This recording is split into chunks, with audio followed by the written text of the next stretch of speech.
जय श्री कृष्णा मित्रों। हमारे सनातन धर्म में रामायण महाकाव्य विभिन्न प्रसंगों में से एक महत्वपूर्ण प्रसंग माना जाता है। रामायण के हर एक पात्र का एक अलग ही भूमिका है। आज हम इसी एक पात्र सुग्रीव और बाली के दुश्मनी का असली कारण जानेंगे। सुग्रीव और बाली की दुश्मनी का वास्तविक कारण एक बेहद पेचीदा और भावनात्मक कहानी है, जो मित्रता, गलतफहमी और विश्वासघात पर आधारित है। रामायण में इन दोनों भाइयों के बीच का संबंध और उनकी दुश्मनी की कहानी को महर्षि वाल्मीकि ने बड़े विस्तार से वर्णित किया है। यहाँ हम इस दुश्मनी के कारणों और उनके संबंध में आई दरार के पीछे के पहलुओं को जानेंगे। तो वीडियो शुरू करने से पहले वीडियो को लाइक और चैनल को सब्सक्राइब जरूर करें, जिससे आपको हमारे वीडियो का हर एक अपडेट मिलता रहे। चलिए वीडियो शुरू करते हैं। सुग्रीव और बाली किष्किंधा के दो शक्तिशाली वानर भाई थे, जो रक्षराज नामक वानर के पुत्र थे। बाली बड़े भाई थे और वह अपनी ताकत और साहस के लिए बहुत प्रसिद्ध थे। बाली को किष्किंधा का राजा नियुक्त किया गया था और सुग्रीव ने एक वफादार छोटे भाई की तरह उन्हें सहयोग किया। बाली और सुग्रीव के संबंध बचपन में बहुत अच्छे थे। बाली अपने छोटे भाई से बहुत प्रेम करता था और दोनों ने मिलकर कई युद्धों में अपनी वीरता दिखाई।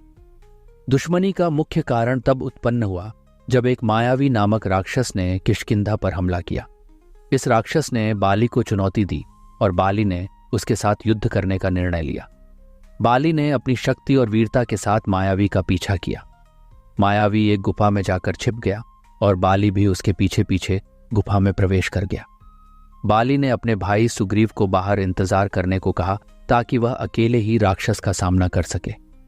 सुग्रीव गुफा के बाहर कई दिनों तक बाली का इंतजार करता रहा, लेकिन कई दिन बीतने के बाद गुफा के भीतर से एक जोरदार आवाज आई और खून का प्रवाह गुफा से बाहर आने लगा। सुग्रीव को लगा कि बाली राक्षस के साथ युद्ध में मारा गया है। इस दुखद सोच के साथ उसने गुफा का द्वार बंद कर दिया और किष्किंधा वापस लौट आया।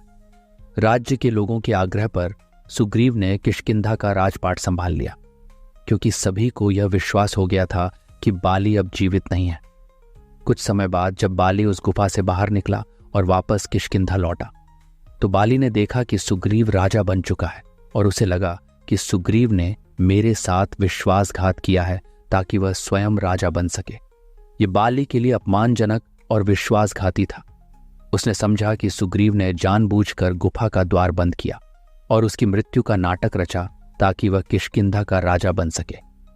अपने भाई पर विश्वासघात का आरोप लगाते हुए बाली ने सुग्रीव को किष्किंधा से निष्कासित कर दिया और उसके साथ कठोर व्यवहार किया।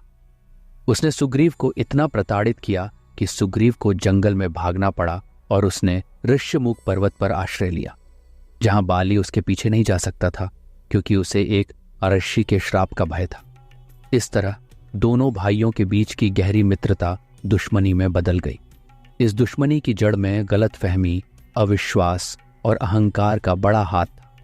बाली को यह यकीन हो गया था कि सुग्रीव ने उसके साथ विश्वासघात किया है, जबकि सुग्रीव ने बाली को मरा हुआ मानकर गुफा का द्वार बंद किया था। यदि बाली ने सुग्रीव की बात को सुना होता तो शायद ये दुश्मनी न पैदा होती। इसी तरह सुग्रीव भी बाली को अपने पक्ष की सच्चाई समझा पाने में असमर्थ रहा। बाली का अहंकार उसे यह सोचने पर मजबूर कर गया कि सुग्रीव ने जानबूझकर ऐसा किया, जबकि सुग्रीव की मंशा में ऐसा कुछ भी नहीं था।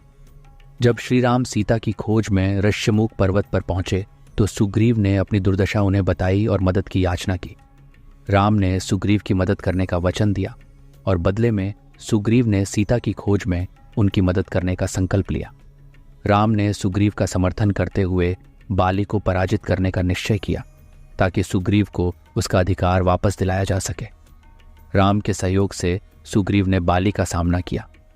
बाली और सुग्रीव के बीच युद्ध हुआ, जिसमें राम ने छिपकर बाली पर बाण चलाया और उसे पराजित किया। बाली ने मरते समय राम से यह प्रश्न किया कि उन्होंने छिपकर हमला क्यों किया। राम ने बताया कि यह धर्म युद्ध था और सुग्रीव के साथ हुआ अन्याय को समाप्त करना आवश्यक था। बाली की मृत्यु के बाद सुग्रीव को किष्किंधा का राजा बनाया गया। सुग्रीव और बाली की दुश्मनी का असली कारण गलतफहमी और अहंकार था। अगर दोनों भाइयों के बीच संवाद और विश्वास होता तो शायद ये दुश्मनी कभी पैदा नहीं होती। बाली की अपने भाई के प्रति अविश्वास और सुग्रीव की सही बात न समझ पाने की असमर्थता ने दोनों के रिश्ते को समाप्त कर दिया।